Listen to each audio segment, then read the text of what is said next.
Hi friends, welcome to my channel.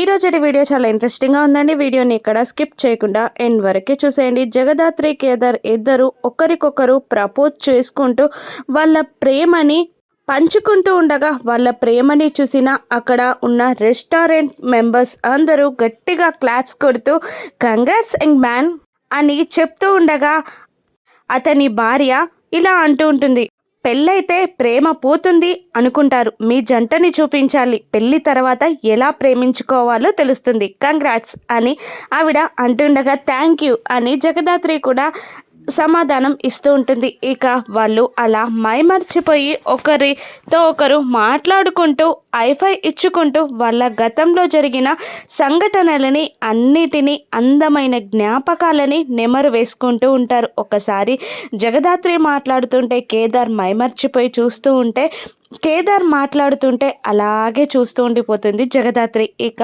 వాళ్ళు అలా వాళ్ళ గతం గురించి స్వీట్ మెమోరీస్ గురించి మాట్లాడుకుంటూ ఉంటారు. ఇక అంతలో ఇంతకు ముందు వీళ్ళని విష్ చేసిన కపుల్ దగ్గరికి ఒక సూప్ బౌల్ని తీసుకొచ్చి ఒక సర్వర్ పెడతాడు. ఇక అది తాగబోతూ అందులో బొద్దింకని చూసిన ఆ వ్యక్తి కోపంగా పైకి లేచి సర్వర్ అని గట్టిగా అరుస్తూ అందులో ఉన్న బొద్దింకని చూపిస్తాడు. మీ మేనేజర్ని పిలువు అని అతను గట్టిగా అరుస్తూ ఉండగా మేనేజర్ అక్కడికి వస్తాడు. ఇక ఏంటి అని యాటిట్యూడ్గా ఆ మేనేజర్ అడుగుతూ ఉండగా, ఈ సూప్ నేను చికెన్తో చేయమన్నాను, బొద్దింకలతో కాదు, ఈ సూప్లో బొద్దింకలేంటి అని అంటుండగా, అయ్యో మరొకటి పంపిస్తాను అని అంటూ సారీ కూడా చెప్పకుండా వెళ్ళిపోతాడు మేనేజర్. ఇక అది చూసిన జగదాత్రి, చూసావా ఆ మేనేజర్కి ఎంత పొగరో, కనీసం సారీ కూడా చెప్పకుండా వెళ్ళిపోతున్నాడు, వీడు ఈరోజు నా చేతుల్లో చచ్చాడే అని జగదాత్రి పైకి లేవబోతుండగా ఇప్పుడు అక్కడ చిన్న డిస్కషనే జరుగుతుంది. గొడవైనప్పుడు వెళ్దూలే అని కేదార్ ఆపేస్తూ ఉంటాడు జగదాత్రిని. ఇక వెళ్ళిపోతున్న మేనేజర్ని మళ్ళీ అతను పిలిచి, ఏంటి ఇలా బొద్దింక పడింది అని చెప్తే ఇంకొకటి వస్తుంది అని వెళ్ళిపోతున్నారు, మీకు కనీసం రెస్పాన్సిబిలిటీ కూడా లేదా అని అతను అడుగుతుంటే అతని భార్య, ఇటువంటి హైజెనిక్ లేని ఫుడ్ మాకు సర్వ్ చేస్తే మాకేమైనా అయితే ఎవరిది బాధ్యత అని అంటూ ఉంటుంది. ఇక ఆవిడ మాటలకి చిర్రెత్తుకొచ్చిన మేనేజర్ ఇలా అంటుంటాడు, వదిలేయకపోతే ఏం చేయమంటారు, అది పార్సల్ కట్టి ఇవ్వమంటారా, ఇంటికి తీసుకెళ్ళి తాగుతారా అని చాలా నీచంగా వెటకారంగా అంటుండగా, ఏయ్ నేనెవరో తెలుసా నీకు అని అతను కోపంగా అంటూ ఉండగా, నువ్వు ఎవడివైనా అది రెస్టారెంట్ బయట వరకే, ఈ రెస్టారెంట్లో నేనే తోపు అని అంటూ అందరినీ అక్కడున్న యూనిఫామ్లో ఉన్న రౌడీలని పిలిచి వీని సంగతి ఏంట్రో చూడ్రా అని అడుగుతూ స్టైల్గా టేబుల్ ఎక్కి కూర్చుంటాడు ఆ మేనేజర్. ఇక కోపం తట్టుకోలేక జగదాత్రి అక్కడికే వస్తుంది. ఇక ఏంటి, ఏం చేస్తున్నారు మీరు అసలు, సూప్లో బొద్దింక పడితే ఇలాగేనా ట్రీట్ చేసేది, సారీ చెప్పి కాస్త కన్విన్స్గా మాట్లాడితే సరిపోతుంది కదా అని జగదాత్రి అంటుండగా, ఏంటి నేను సారీ చెప్పాలా, అంత సీన్ లేదు అని అంటూ ఇక్కడ నేనే బాస్ని అని అంటుండగా, నీతో సారీ ఎలా చెప్పించాలో నాకు తెలుసు అని గాజులని పైకి జరుపుతుండగా, ఏంటి నన్ను కొడతావా నువ్వు అని అంటూ రేయ్ అని అందరి రౌడీలని పిలవగానే అందరూ రౌండ్గా నిలబడతారు. ఇక దీని సంగతి ఏంటో చూడరా అని అంటుండగా, ఏంటి వీళ్ళ సంగతి చూడాలా అంటే వీళ్ళు నీ ధైర్యం అన్నమాట, అంటే వీళ్ళని కొడితే నీ ధైర్యం ఆటోమేటిక్గా చచ్చిపోతుందన్నమాట అని జగదాత్రి వెటకారంగా అంటూ ఉండగా, ఏంటి వాళ్ళని నువ్వు కొడతావా, వాళ్ళు ఒక్క దెబ్బ వేస్తే చచ్చిపోయేలా ఉన్నావు అను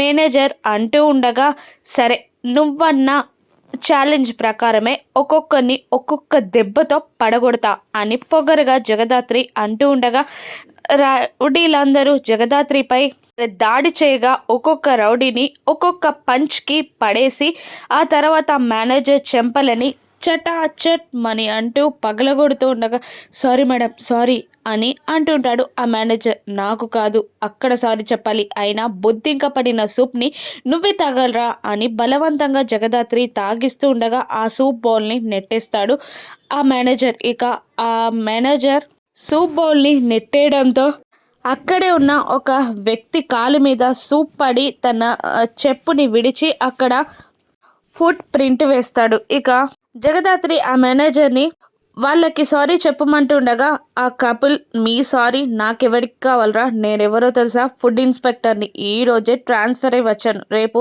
నీ హోటల్ గతేంటో చూసుకో అని అంటూ కోపంగా వెళ్ళిపోగానే కేదార్, ఇది మాకు మంచి మెమరీస్ ఇచ్చిన హోటల్ కాబట్టి నీకు ఇంకా ఏం నష్టం జరగకుండా వదిలేస్తున్నా అని అంటూ కేదార్ కొన్ని డబ్బులని అతని మొక్కన విసిరుగొట్టి వెళ్తూ ఉంటారు. ఇక జగదాత్రి కేదార్లు అలా వెళ్తూ ఉండగా అక్కడ ఇంతకు ముందు పడిన ఫుట్ ప్రింట్ని చూసి, కేదార్ ఇదిగో చూడు అని అంటూ చూపిస్తుండగా ఇది ఇది అని కేదార్ అంటుంటాడు. అవును, ఆ హీరోయిన్ మర్డర్ స్పాట్లో ఉన్న ఫుట్ ప్రింట్ ఇది. అంటే వీడిని పట్టుకుంటే హీరోయిన్ని చంపిందెవరో తెలుస్తుంది, ఆ రోజు విగ్ పెట్టుకొని వచ్చి హీరోయిన్ని చంపిందెవరో తెలిసిపోతుంది అని అంటూ అక్కడే ఉన్న మేనేజర్ వైపు తిరిగి, మాకు సీసీటీవీ ఫుటేజ్ చూపించండి అనగా చూపిస్తూ ఉంటారు.